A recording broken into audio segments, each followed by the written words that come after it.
एक लड़की की जिंदगी में एक घोस्ट आता है जो उसकी पूरी लाइफ बदल के रख देता है। शुरू शुरू में वो उससे छुटकारा पाना चाहती है, पर जब कहानी आगे बढ़ती है तो कई चौंकाने वाली चीजें सामने आती है। फिल्म की शुरुआत में कई गुंडे मिलकर एक आदमी को मारने की कोशिश कर रहे होते हैं, पर वो अकेला इन पर भारी पड़ता है। एक एक करके सबको धूल चटाने के बाद जब उसे लगता है कि अब कोई भी नहीं बचा है, तब वो शांति से एक जगह बैठ जाता है और तभी पीछे से कोई गोली चला के उसे मार डालता है, जिसके बाद उसकी बॉडी को वहां से हटाकर पूरी जगह की सफाई करके सारे सबूत मिटा दिए जाते हैं। इन सब में जो गोली उसे लगी थी उसका खोल वहीं पर पड़ा रह जाता है और ये खोल गलियों सड़कों पर ठोकरे खाते हुए शहर तक पहुंच जाता है। वहीं एक कॉलेज की लड़की भूमिका को दिखाया जाता है जो पार्ट टाइम रेस्टोरेंट में काम करती है, पर असल में वो एक इन्फ्लुएंसर बनना चाहती है और इसके लिए वो कतायमा नाम के एक सोशल मीडिया स्टार से मिलने जाती है। भूमिका उसे बताती है कि वो भी उसी की तरह कंटेंट क्रिएटर बनना चाहती है, पर कतायमा उसकी बातें अवॉइड करता है और उसे नशा करने के लिए कहता है। भूमिका नशे के लिए साफ साफ मना करती है, वो बस कैसे भी करके उससे अपना काम निकलवाना चाहती है, पर वो आदमी तो लगातार पीते ही जाता है। उसके चक्कर में वो अपनी लास्ट ट्रेन भी निकाल देती है। पूरी रात इसी बार में पीने के बाद सुबह दोनों वहाँ से निकलते हैं। सारी रात कतायमा बस फालतू की बातें ही करता रहा। भूमिका को उससे मिलने का कोई फायदा नहीं होता। उसका मन कर रहा था कि कतायमा को लात मार के वहीं गिरा दे, पर वो ऐसा नहीं करती। घर जाते समय भूमिका सीढ़ियों में गिर जाती है और देखती है कि उसके सामने कोई बुलेट का खोल पड़ा है। वो उसे उठाकर देखती है तो कुछ पल के लिए जिस गन से वो गोली चली थी उसके विजन्स दिखाई पड़ते हैं। वो जल्दी से खुद को संभालती है और खोल को अपने पर्स में डालकर घर की तरफ निकल जाती है। अपार्टमेंट के सामने उसकी फ्रेंड माहो खड़ी थी जो बताती है कि वो आज अपने घर नहीं जा सकती। भूमिका उसके चेहरे की चोट को देखकर कहने लगती है कि तुम उससे ब्रेकअप क्यों नहीं कर लेती, जिसके बाद दोनों घर में चली आती है। अचानक भूमिका देखती है कि दरवाजे के पास कोई आदमी खड़ा है, जिसे देखकर वो चौंक जाती है। माहो पूछती है क्या हुआ, तो कहने लगती है कि यह आदमी कौन है। माहो नजर घुमाकर दरवाजे की ओर देखती है और कहती है कि तुम क्या बोल रही हो, वहाँ पर तो कोई भी नहीं है। भूमिका कहती है वो आदमी पूरा ब्लड में सना हुआ है और माहो को लगने लगता है कि जरूर उसने कोई नशा किया है। भूमिका उस आदमी की तरफ कुछ फेंकती है जो उसके आर पार निकल जाता है और ये देखते ही वो भूत भूत चिल्लाने लगती है। माहो भी उसे देखकर थोड़ा घबरा जाती है। वो उसे शांत करने की कोशिश कर रही होती है और जब वो आदमी वहाँ से गायब हो जाता है तब जाकर भूमिका की सांस में सांस आती है। तभी माहो के पास कोई मैसेज आता है और वो कहती है कि मुझे जाना होगा। जाने से पहले वो भूमिका को डॉक्टर से मिलने की सलाह देकर जाती है। भूमिका जैसे ही अपार्टमेंट का दरवाजा बंद करके घूमती है, पीछे से उसी आदमी की आवाज आती है कि क्या उसे जाने देना ठीक था। भूमिका डर के मारे कोने में सिमट जाती है और कहती है कि इसने बात की। फिर दरवाजा खोलकर भागने की कोशिश करती है, पर जब वो आदमी देखता है कि ये गिरने वाली है तो उसका हाथ पकड़ लेता है, लेकिन गिर तो वो फिर भी जाती है क्योंकि हाथ थामते ही वो भूत उसकी बॉडी में घुस गया था।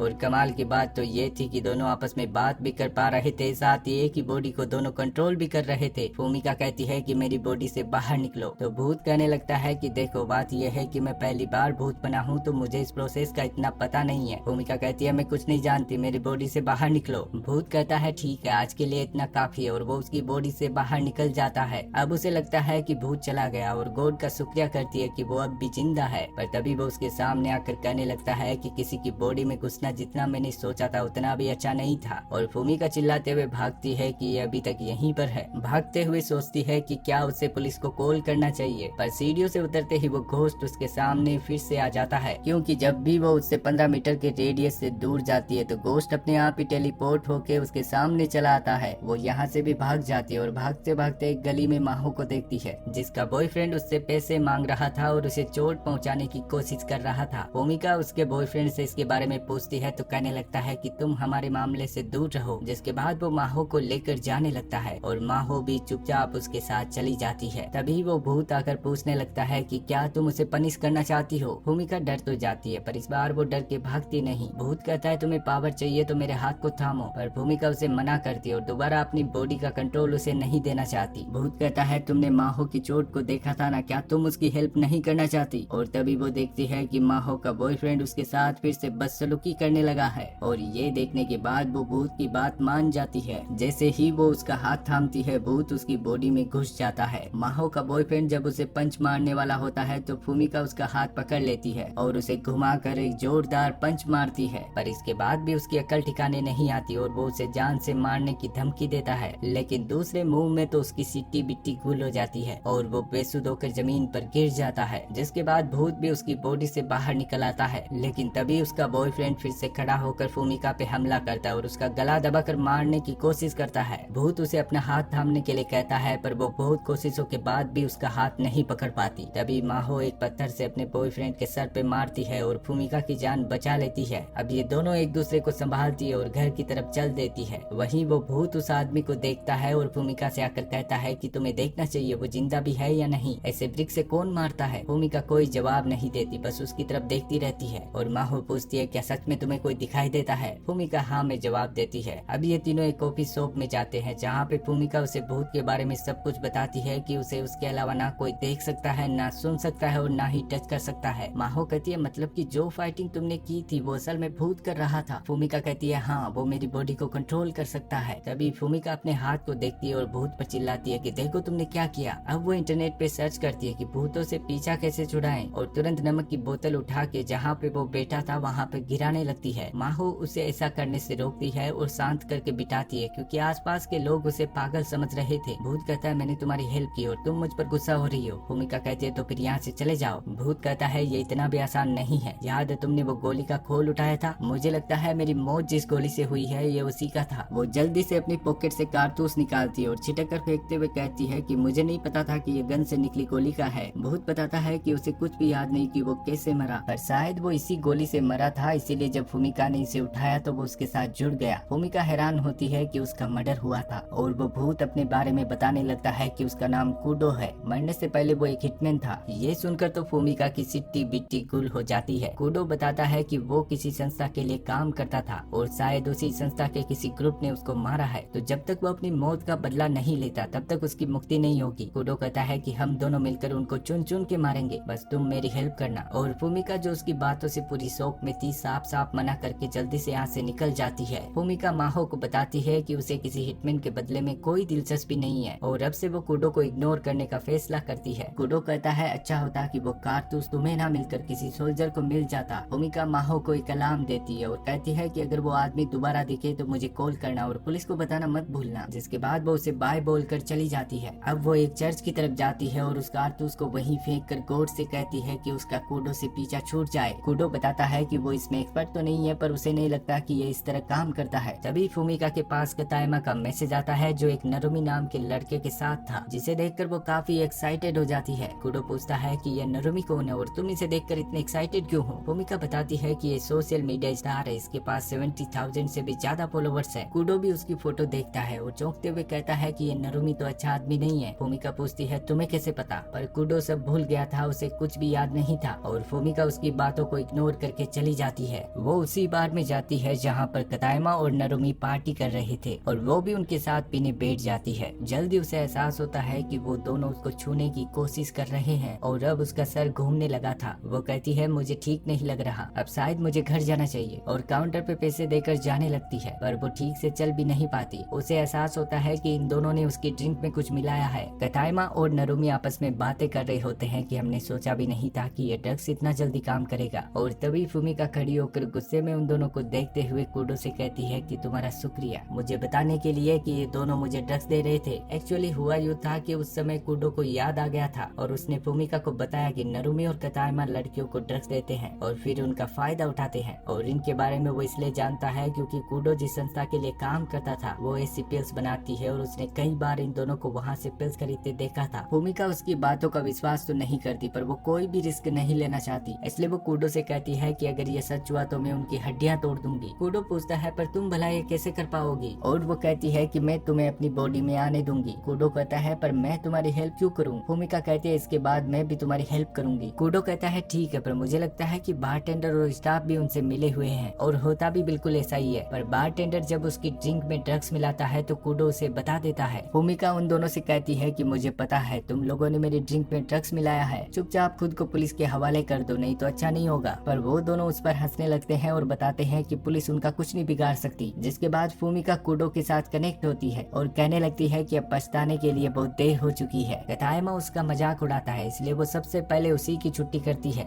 बिल्कुल किसी प्रोफेशनल फाइटर की तरह एक एक करके सबको पीट कर उनका बुरा हाल बना देती है। पर इसी फाइट में जो बारटेंडर था वो मारा जाता है और भूमिका डर के मारे रोने लग जाती है। कूडो को समझ नहीं आता कि वो उसे शांत कैसे करे और वो कहता है कि चिंता मत करो, मैं तुम्हें जेल नहीं जाने दूंगा। वो बताता है कि हमें इन सब को खत्म करके सारे सबूत मिटाने होंगे। और ये बिल्कुल भी गलत नहीं है, क्योंकि ये सभी लोग बुरे इंसान हैं। पता नहीं कितनी लड़कियों की जिंदगी बर्बाद कर चुके हैं, लेकिन ये सब करने के लिए हमें किसी को बुलाना होगा जो मेरी संस्था में ही काम करता है। वो अच्छा आदमी तो नहीं है, पर हमारा काम बन जाएगा। कूडो नंबर बताता है और भूमिका उस आदमी को कॉल करके बताती है कि वो कूडो को जानती है और जल्द से जल्द उसे यहाँ आ जाने के लिए कहती है। थोड़ी देर में कागेरा नाम का एक हिटमैन आता है और भूमिका से पूछता है कि क्या वो अकेली है, कूडो कहाँ पे है। तो भूमिका बताने लगती है कि कूडो घोस्ट बन चुका है और बस उसे ही दिखाई देता है। पर कागेरा बिल्कुल सीरियस होता है, उसे भूमिका की बातें मजाक लगती है। वो चाकू निकाल कर उसकी ओर बढ़ने लगता है। कूडो घबराते हुए कहता है कि वो तुम्हें मारने से पहले एक बार भी नहीं सोचेगा। वो जल्दी से उसकी बॉडी में घुस के एक ही मुंह में उसी का चाकू उसी की ओर तान देता है और कहता है कि तुम अब भी मुझे हरा नहीं सकते। कागेरा समझ जाता है कि ये तो सिर्फ कूडो ही कर सकता है, जिसके बाद भूमिका कूडो की बातें कागेरा को समझाती है और वो अपने काम पे लग जाता है। जितनी भी बॉडीज थी उन सबको एक गाड़ी में डालकर निकल पड़ते हैं। भूमिका रास्ते में कागेरा से कूडो की मौत के बारे में पूछती है। कागेरा बताता है कि इसके बारे में उसे ज्यादा नहीं पता, पर कुछ दिनों पहले ही उनकी संस्था के ओनर की मौत हो गई, जिसके बाद सारा काम उसके बेटे ने अपने हाथ में ले लिया। लेकिन नया ओनर गलत काम करने लगा और कूडो को ये बिल्कुल भी पसंद नहीं था। भूमिका कहती है मतलब कि ओनर ने ही कूडो को मारा है। तो कागेरा कहता है कि इसके बारे में वो नहीं जानता। अब वो उन सभी को उसी जगह लेकर जाता है जहाँ पर कूडो को मारा गया था और यहाँ आने के बाद कूडो को भी ये जगह जानी पहचानी सी लगती है। कागेरा उन सभी को खत्म करके अपना काम पूरा करता है, जिसके बाद वो भूमिका को उसके अपार्टमेंट के सामने ड्रॉप करता है और जाने से पहले पूछता है कि क्या कूडो सच में उसे दिखाई देता है। भूमिका हाँ में जवाब देती है और वो दोबारा कभी ना मिलने का बोल के चला जाता है। अपार्टमेंट में आने के बाद भूमिका कूडो का शुक्रिया करती है और बताती है कि अगर वो नहीं होता तो पता नहीं वो लोग उसके साथ क्या करते। कूडो कहता है कि उसने पिछली लाइफ में कई लोगों को मारा है, पर इस आफ्टर लाइफ में उसे लोगों की हेल्प करके अच्छा लग रहा है। भूमिका कहती है फिर वादा करो कि तुम इस आफ्टर लाइफ में ऐसे ही हीरो बन के रहोगे और कूडो भी उसकी बात मान जाता है। जिसके बाद भूमिका सो जाती है क्योंकि वो काफी थक चुकी थी। वहीं इधर कूडो की संस्था को दिखाया जाता है। उसका नया लीडर जो ओनर बनते ही गलत काम करने लगा था, टेंशन में होता है कि कूडो मरा भी है या नहीं। तभी वहाँ पर कागेरा आता है और बताता है कि कूडो के बारे में बात करनी है। ओनर पूछता है क्या तुम्हारे पास उसका कॉल आया था। कागेरा बताता है कि कूडो का भूत एक कॉलेज की लड़की को अपने वश में करके रखा है। ओनर को उसकी बातों में विश्वास तो नहीं होता, पर फिर भी वो अपने कुछ हिटमैन्स को सच्चाई का पता लगाने के लिए भेज देता है। कागेरा उसे वार्निंग देता है कि नॉर्मल गुंडों को मत भेजना, कोई भी नहीं बचेगा। ओनर को उसकी बातें मजाक लगती है और कागेरा उसे तरस भरी नजरों से देखता है। थोड़ी ही देर में गुंडे भूमिका के अपार्टमेंट तक पहुंच जाते हैं। खतरे का एहसास होते ही कूडो जल्दी से भूमिका को जगाता है। पैरों की आवाज सुनकर वो समझ जाता है कि 4 लोग उन्हीं की तरफ आ रहे हैं। जैसे ही डोर से आवाज आती है वो तुरंत भूमिका को हाथ थामने के लिए कहता है। अब चारों में से एक गुंडा अंदर आता है, जिसे कूडो बड़ी आसानी से अपने वश में करके उसकी गन बाकी तीनों की तरफ तान देता है। इन गुंडों का लीडर बाहर से देखता है कि अपार्टमेंट में गोलियां चल रही है। वो अंदर जाकर देखता है तो उसके चारों साथी वहाँ पर घायल पड़े थे। बालकनी से नीचे देखता है तो वो लड़की भाग रही थी। भूमिका भागते हुए उसी जगह पहुँच जाती है जहाँ पर कूडो मरा था। और कमाल की बात तो ये थी कि यहाँ पर कागेरा पहले से मौजूद था। कागेरा बताता है कि उसी ने सबको भूमिका के बारे में खबर दी थी। ये सुनकर कूडो उस पर काफी गुस्सा होता है। भूमिका कहती है तुम्हारी वजह से मेरे अपार्टमेंट की हालत बिगड़ चुकी है, अब तुम ही उसको ठीक करके दोगे। जब कागेरा भूमिका पे गन तान देता है तो कूडो तुरंत उसकी बॉडी में घुस के कागेरा की गन छीन कर उसे खोल कर फेंक देता है। अब इन दोनों के बीच में फाइट होती है और कागेरा बड़ी चालाकी से गन उठाकर उसे शूट करना चाहता है, पर कूडो फिर से गन छीन कर उसी पे तान देता है। और जैसे ही वो गन पॉइंट करता है उसे सब याद आने लगता है कि वो कैसे मरा था। कागेरा बताता है कि हाँ मैंने ही तुम्हें मारा है। कूडो पूछता है तुमने ऐसा क्यों किया। कागेरा बताता है कि जब नया ओनर बना तो हम लोग उसके खिलाफ थे, पर बाद में तुमने बिना बताए अपनी जॉब छोड़ दी और हमारे विद्रोह की आग वहीं पर बुझ गई। जिसके बाद नए ओनर ने तुम्हें मारने के ऑर्डर्स दिए और मुझे मारना पड़ा, नहीं तो वो लोग मुझे भी नहीं छोड़ते। वहीं कूडो को याद आता है कि जब कागेरा उसे मारने आया था तो उसने भागने का मौका दिया था, पर कूडो अपनी लाइफ से तंग आ चुका था और उसी ने कागेरा को उसे मार देने के लिए कहा था। कागेरा रोने लग जाता है क्योंकि वो भी अपनी लाइफ से तंग आ चुका था। वहीं इधर ओनर काफी गुस्से में होता है कि एक मामूली सी लड़की प्रोफेशनल फाइटर्स को चकमा देके भाग गई। उसके गुंडे बताते हैं कि उसके मुंह किसी नॉर्मल इंसान के नहीं थे, जरूर उसमें कूडो की आत्मा है। इधर कागेरा कहता है कि तुम्हें शहर छोड़कर जाना होगा, वो लोग तुम्हारा पीछा नहीं छोड़ेंगे। और भूमिका बताती है कि क्यों ना हम ओनर को ही खत्म कर दे, इससे पूरी संस्था ही बंद हो जाएगी, फिर ना तुम्हें कोई खतरा होगा ना मुझे, और सबसे बड़ी बात कूडो को भी मुक्ति मिल जाएगी। पर कागेरा उसकी बात पर राजी नहीं होता क्योंकि इस काम में बहुत खतरा है और भूमिका की जान भी जा सकती है। भूमिका गुस्से में कहती है कि ये वो खुद के लिए करेगी, उसे किसी के आने या ना आने से कोई फर्क नहीं पड़ता। उनकी वजह से उसका पूरा अपार्टमेंट बर्बाद हो गया और अब वो संस्था के ओनर को नहीं छोड़ने वाली। जिसके बाद वो कूडो को लेकर यहाँ से चली जाती है। थोड़ी देर में कागेरा कार लेकर इनके पास आता है और कहता है कि ठीक है, अगर तुम्हें मरना ही है तो मैं भी तुम्हारे साथ हूँ। अब ये तीनों संस्था के बाहर पहुँच जाते हैं। कागेरा पहले अंदर जाता है ताकि कितने गुंडे कहाँ पर है उनकी लोकेशन का पता लगा सके, और फूमिका कूडो के साथ हथियारों के गोदाम की तरफ जाती है। कूडो आगे रहता है और फूमिका को अलर्ट करता रहता है क्योंकि उसे कोई नहीं देख सकता पर वो तो सबको देख सकता है। इस तरह दोनों हथियारों के गोदाम में पहुंच जाते हैं और जरूरत के सारे हथियार लेकर कागेरा को इन्फॉर्म करते हैं और वो भी इनके साथ मिल जाता है। अब कूडो फूमिका की बॉडी में घुस जाता है और गुंडों पर हमला करते हैं। यहाँ पर एक जोरदार शूट आउट होता है जिसमें लगभग सभी गुंडे मारे जाते हैं। लास्ट में ओनर बचता है और कूडो उसके दोनों पैरों पर गोली मार के घुटनों के बल बिठा देता है। फूमिका ओनर से कहती है कि मुझे मेरे अपार्टमेंट के पैसे चाहिए। ओनर कहता है क्या मतलब, एक अपार्टमेंट के लिए तुमने मेरे पूरे एम्पायर की बैंड बजा दी। पर असल में फूमिका ने ये सब कूडो को मुक्ति दिलवाने के लिए किया था, जिसके बाद कागेरा ओनर को खत्म कर देता है। फूमिका खुश होती है कि सब खत्म हो गया और साथ ही उसे काफी पेन भी हो रहा था क्योंकि उसकी बॉडी के सारे अंजर पंजर हिल चुके थे। अब वो लंगड़ाते हुए घर की तरफ चल देती है और साथ ही कूडो का हर एक चीज के लिए शुक्रिया करती है। तभी देखती है कि कूडो उसके पीछे नहीं है। कागेरा पूछता है कूडो ने क्या बोला, तो कहने लगती है कि शायद वो चला गया। ये सुनकर कागेरा काफी खुश होता है। कागेरा कहता है कि मैं तुम्हारे अपार्टमेंट का खर्चा दे दूंगा, जिसके बाद हम कभी नहीं मिलेंगे। फूमिका उसका शुक्रिया करके अपने घर की तरफ निकल जाती है। कुछ दिनों बाद हम देखते हैं कि फूमिका जब सीढ़ियों से गुजरती है तो उससे वही कारतूस फिर से मिलता है, जिसे देखकर उसके चेहरे पे मुस्कान आ जाती है। वो उसे अपने पर्स में ये सोचकर रख लेती है कि क्या पता कूडो उससे मिलने दोबारा आ जाए। और इसी के साथ ये फिल्म यहीं पर खत्म हो जाती है। Thanks for watching.